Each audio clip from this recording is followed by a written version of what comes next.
many of you will already know, in the recent referendum on EU membership, the North voted by 56% to remain in the EU.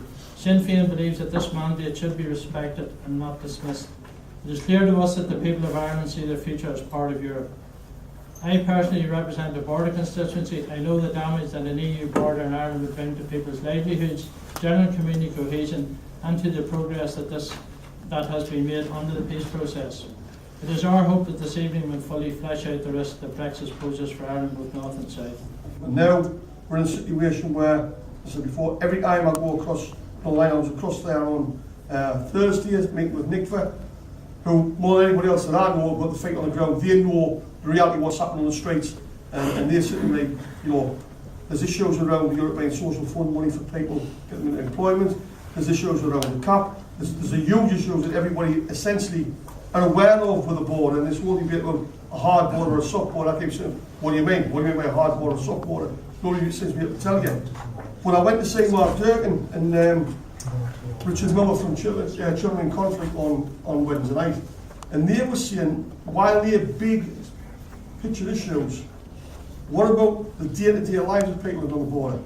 You know, people want to come to the hospital in Donegal, people who want to go into Donegal to get married, because there's a big debate, and it sounds minuscule, but for people it's their lives. Trying to get it across that rights are going to be affected, employment rights. Anybody that believes this bunch of right-wingers ain't going to take the opportunity to take a hatchet to some of the good employment rights that underpin this very, very deregulated labour market that we have here, frankly, in cloud cuckoo land. And we've already heard the constant references to the Working Time Directive and some of the other provisions, and maybe we'll find something that suits us better. Well, we all know what the subtext of that really means.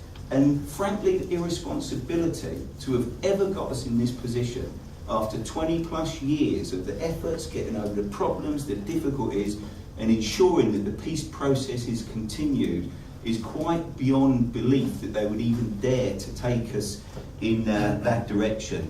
But they have done. Article 50, as Simon has pointed out, has not yet been triggered. So we're not for giving up the ghost on this. See, from our perspective, the people voted to stay. Our job as political representatives and leaders is to vindicate that decision. So we are not in a frame of mind of retreat or surrender or hoisting white flags and saying, God, that's a terrible shame, we lost that argument, because in fact we didn't. And watch the vote as it came out in the north. It wasn't simply a tribal quote-unquote vote. In fact, it was a very interesting vote, because the majority, as expressed their wish to stay, actually was drawn from across the community. The bottom line is this: nobody in the north wishes to be left to the tender mercies of Tories in London. Absolutely not. And I was, Mickey mentioned I was a member of the European Parliament from 2004 to 2009, and the Working Time Directive would cause literally the British system to foam at the mouth. The idea, the very idea that anybody would impose the concept of a decent working time regime was just utterly beyond the pale. I believe that they will take an axe to social protections. I think the Charter on Social Rights, all of the good stuff that a rational, progressive person would say, I may not like the European Union, but I like that. Everything that was good, the system railed against. So beware, is my view on all of that. Ireland does not wish to leave.